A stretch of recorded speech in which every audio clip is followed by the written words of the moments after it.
Well, friends, welcome to another episode of Sermon Sessions. We dive in deep to the sermon from the previous week. If you missed it, you can go to our YouTube channel. We're in the middle of a series right now called Rebuild, Making All Things New. And this past week, John Woolner, who's not here, is actually in Altadena with some families, preached on the concept of rebuilding home. So he asked a question at the beginning of the sermon.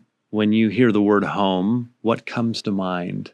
Because home isn't just boards and bricks, as he said. There's something so much deeper, so much more personal. So maybe each of us can say, what comes to mind when we hear the word home?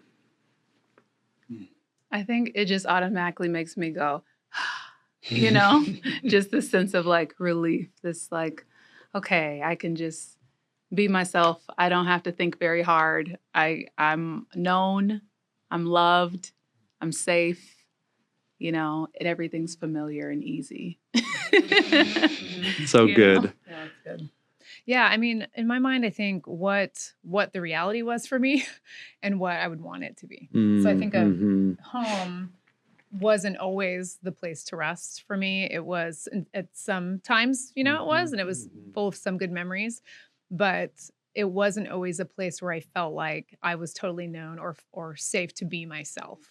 So home ideally for me would look like that. It would look like an exhale. It would look like somewhere I could go, know that I would be received, that I could like take off the stuff, the weight of the day and just kind of like collapse in a chair, and find that nurture, that safety, that rest. The visual I have is totally the storybook picture of a home. It's like the big hearth with the fire blazing and the cozy chair and like the hot tea, like that idea of finding that kind of comfort on a physical level, but a soul level too. So the home. Yeah, I love that image that you just painted because that's similar to what my house was. We had a fireplace. We had I can see my mom sitting in her chair. She's facing away from the television. I can see my dad sitting in his chair and he's facing towards the television.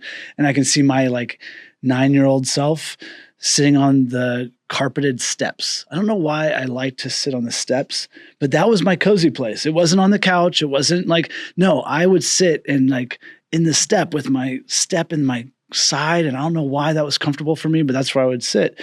And then a home would be a place where I could go free into the neighborhood, which we could do when I was younger. In the 80s. Back in the 80s. Whether we should have or not, we don't know. But we could. And so we would go free in the neighborhood.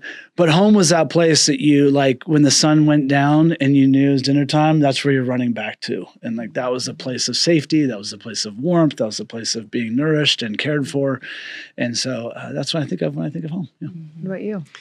Yeah, these are all so good. So I resonate with each of them. And when you were sharing, Rebecca, about how it being, mixed, a variety, where my mind went to and probably how I would answer it is home for me is a place where it's very story rich in the sense of I'll talk about my home now. That's Erica's chair and that's where Barrett loves to sit.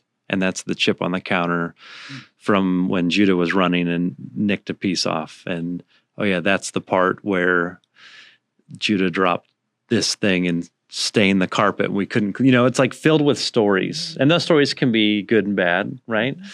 And I don't get as story rich of a place like I do at home. So if I'm visiting somebody else's house, I don't even notice many things like they would notice. So I feel like home is a place that is deeply saturated in stories. And it's more than a space, right?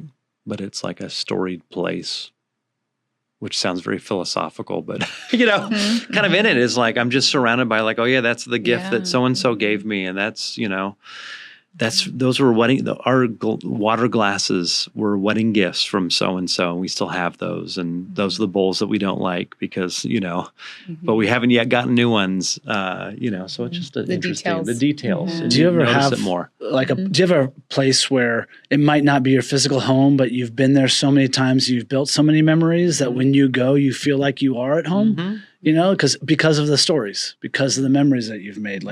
I think of Lake Powell for my family. Every time I go to Lake Powell, I feel like I'm home. I'm almost, as I'm driving in, I feel like I'm driving home. It's a weird feeling.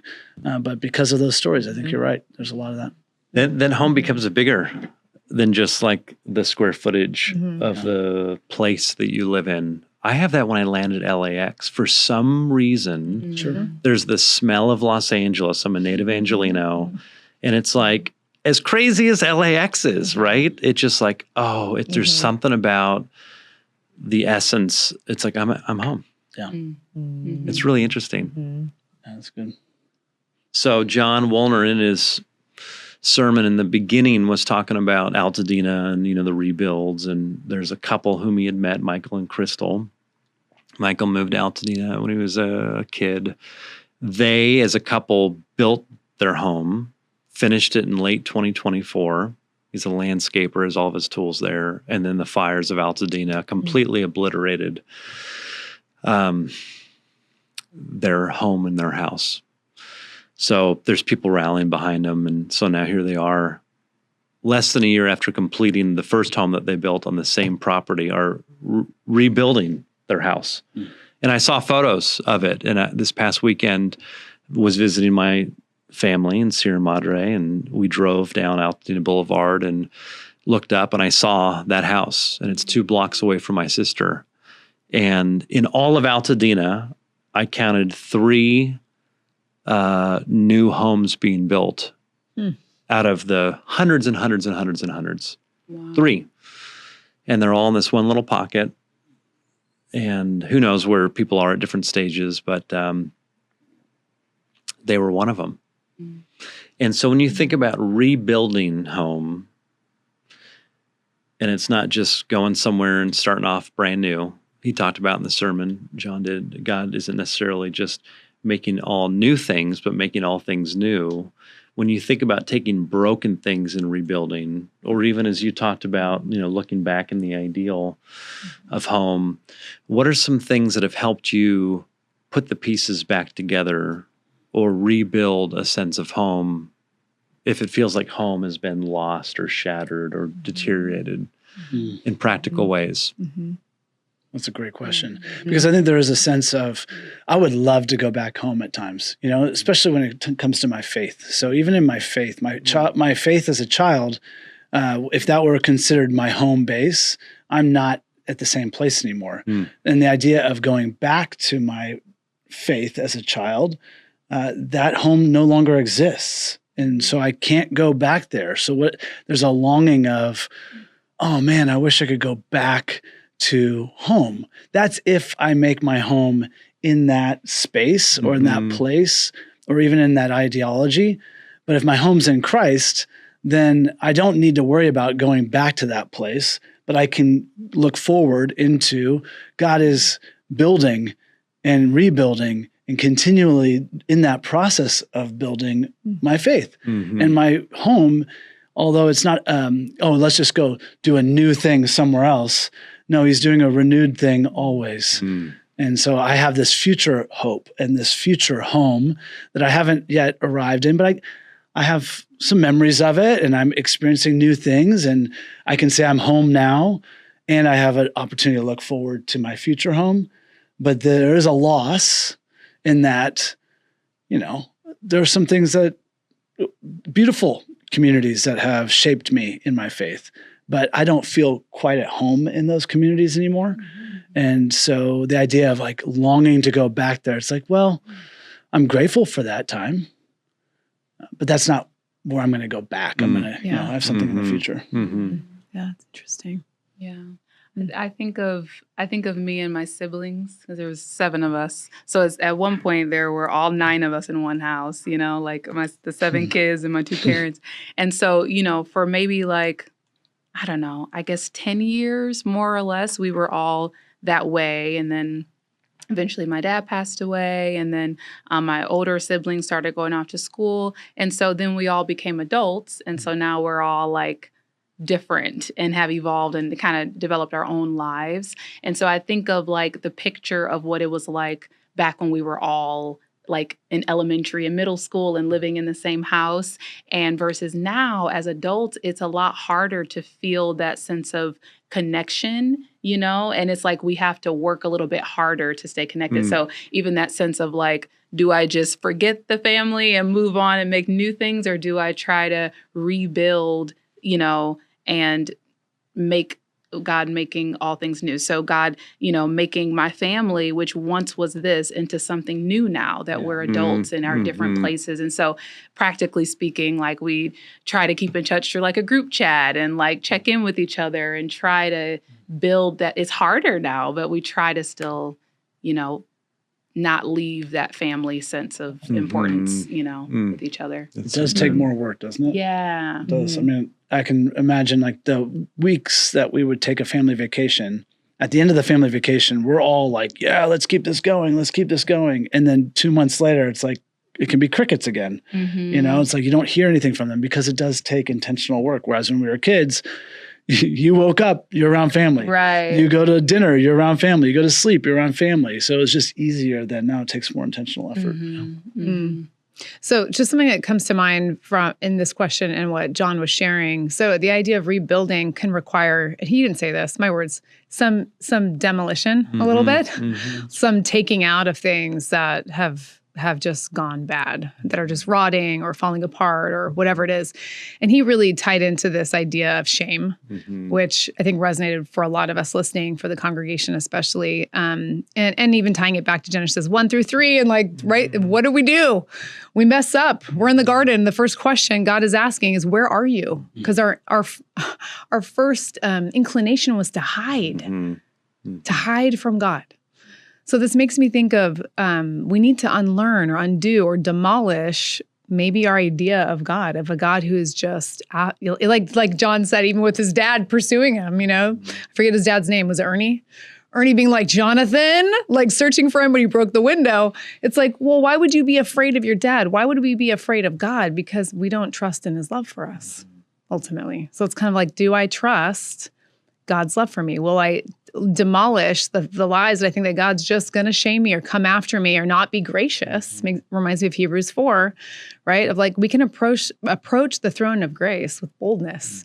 Why? Because God is good and forgiving and gracious. So I feel like the rebuilding component of our faith, like you're saying, has to do also with the unbuilding of false ideas about who God is. And we all have them. We all do if we really sit with it. And I think the older I get, hopefully it's becoming less and less. But that's something I need to continually look at. Well, I love how he said in that section of the sermon that God is running to humanity because all God wants is relationship with humanity, to maintain that relationship, the home. And the 3 questions beginning with, where are you? And then why are you hiding? And then who told you naked? Right? And like how powerful, even just the thought of God asking questions rather than making statements says a lot about God's character. And how we've been doing those same things, many millennia removed from the garden. We hide, we blame one another. I love how you said home is a place where you're known and loved. And, the fear is, if I'm really known, am I really going to be loved? And he talked about, and it's so true, we can present a shadow side of ourselves that we think is what people will love, but isn't the real us. But God wants the you-iest you. I think it's how John said it, which is so cool. I think it's hard for us. This is really a beautiful concept. It's a great thing to preach about, to talk about, to then model is another thing. Because why would we think we put on our human experiences to God, right? Because that's how people have shown us. We have been disappointed by people. When we show them our stuff or they show us, we leave, we're out. We don't stay. We don't have that patience and that grace, but yet we're to trust that God does have it, right? So that's where I feel like it can be really, really difficult to be like, I got to trust that God is like this, even though humanity, we fail in this. But and I think a call as Christians, as followers of Jesus, is to also model that kind of grace when people show us their stuff, right? When he's like, I want to hide from you. I don't we all resonate with this. We wanted to show you our best self, right? Because if we don't, you're going to leave, right? We're going to, the abandonment thing, I wish Erica Faye could chime in here too. I'm like, the abandonment idea of like, will you leave me? Because people have. but God won't, right? God will never leave us. Mm-hmm. Yeah. And even like on the other side of that, like one, it takes so much courage to like be that vulnerable full self. That's one side of it. And then the other side of it is like giving someone grace for the fact that they didn't show up for you. Like that's another hard part of like I showed myself and they ran away, but then they came back and asked for forgiveness. And it's like, but you hurt me. Like you saw me and you weren't there, right? And then that's another opportunity to look like God again, of being like, they hurt me and they didn't show up for me and I was vulnerable and they didn't, but being like, okay, like I'm going to welcome you back in because I see that you're genuine and you're trying and I haven't always done it perfectly either, Yeah. And what we believe about God shapes really who we become. And we all believe things about God. Even those that don't believe anything about God have some sort of belief about God. They believe he doesn't exist. Well, that shapes who you become. That shapes how you interact with the world and yourself. And so if we think God is a disappointed God who's just, out to shame and blame us, then how is that going to impact who we become into the future and how we interact with ourselves and with one another, right? And so, there has been a movement of deconstructionism within Christianity, and that's a thing. And yet there's an important rebuilding that needs to, happen. So it's not just tearing down, but building back up. And you see homes all around where someone keeps a wall up, right? I don't know if that's like a law that you have to at least have one wall standing to which you can build around it. But that's the idea of like, you might deconstruct almost everything and you keep a wall up, but you're not just doing a completely new thing. You're starting with some bones that is there. And some of us don't have to deconstruct that much. But what is that in our life that we need to say, you know what, that's not really who God is. That's not the tone of God's voice when he was saying, where are you? We don't read tone in scripture. It's just. But we do, right? We all do. Because we all project the tone onto it. And I'm thinking, why on earth would Adam and Eve, they've been spending all this time with God in the cool of the day. They've never had any kind of guilt or shame up until this point. It's that fruit that changed the tone. It was like, I don't know how to equate that, but it just turned everything out of tune, which used to be in tune with God. And God's voice now sounds differently to them for some reason. I don't imagine God was like, where are you? It was probably the same thing he's always said every single day. Hey, where are you guys? Hey guys, I'm here. Where are you? It's like a totally different tone. Very different tone. He could have said that every single day, but they heard it that day out of tune. Where are you? Oh gosh, I gotta hide. Do we hear God that way? Is that how we think of God? Like always looking, always judging, always. How's that going to shape who we are, how we interact with people? So with this series being the verb rebuild, and everything we're talking about, different themes of faith and of home and of hope, various things we're working through. We also live in a culture that is a replace rather than rebuild culture. Arguably, this is the most disposable, instant, move on, consumeristic culture the world has ever known. So what are some countercultural punk rock things in a culture of replace that can be a tangible, stick it to the consumeristic culture in a punk rock way, right? Of rebuilding in a replacing world. Do you have something that comes to mind when you say that? Get us started. Give us give me the Smiths. Give me like Blink 182. What? Yeah, right. Totally. No, don't. I mean, sorry, Blink. Definitely. I mean, hey, I had to cover a range of generations there. Great. That was like pop rock, punk rock, right? Totally. No, I think in the sense of, I've heard some people say like Jesus was very punk rock in the sense of, and if you don't understand as listeners what that metaphor is, it's not just flowing in the river of what is mass appeal. It's choosing. My language would be to zig when everybody else is zagging. Yeah. Here Jesus is coming in, modeling a completely different way to live, completely different than the Roman Empire, completely different than the Jewish Pharisees and the religious elites. So in our culture, where it's so disposable, it's such a making all new things. We just move on. We replace relationships. We pop to a different church. We just substitute. We don't want to deal with the work. I wonder if the just staying and just staying and saying I'm not going anywhere is such a punk rock move. Yeah. Like I don't hear that in culture. Yeah. And I wonder if there's this like sense of like, how cool could this be to really follow in the way of Jesus that is so against the grain of our culture right now, and to acknowledge it as that and be okay with that and to embrace the punk rockness. If you go down to my office, I have a board that's got just few things on it. One of them is stay, or it just says, you are among friends, stay. Yeah. Because we often feel like we can't stay. So for multiple reasons. One, it doesn't serve us anymore. We get irritated or whatever. Or sometimes we feel like our welcome has been overstayed. So we're like, oh, I think they want me to leave. You know, so like we need people to tell us to stay. But I see that resistance there. I do. To be like, I'm out. I gotta go. Things are too hard. This always comes up. I feel like a lot in these podcasts. Our resistance to anything difficult. Yeah. Because it's so much, the punk rock part is it's so much easier just to be like, forget you. Right. But punk rock doesn't do that. No. Punk rock stays. Right. Punk rock disrupts the status quo. Yes. Punk rock, it's loud, and then it's catchy. It gets you. You put on a leather jacket, you go get a tattoo, like you're good. Yeah, but I feel like punk rock is like having a pager when everyone else has an iPhone. Like that's like, no, I don't need the iPhone anymore. I got a pager. Well, that's like, if you had that, that'd be pretty legit. Like you can call me on my pager. It's right here. It's like, what? You have a pager?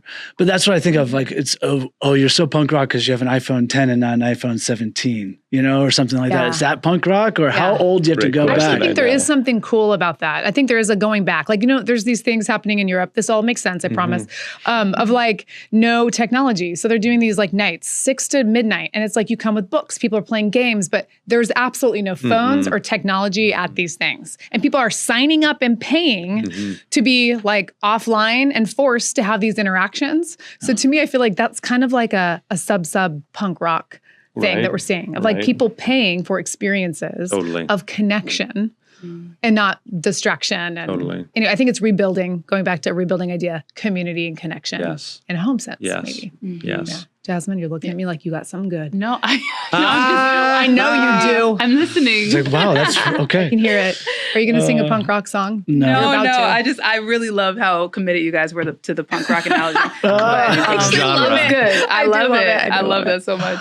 I guess I was just thinking about how countercultural Jesus's nature was, and how that's in a sense what we're called to is like in a world that sees their opinion as Bible, how can we step into that and become better listeners? And even with my own self the other day, I was just praying. I felt like God was like, what are you fighting for?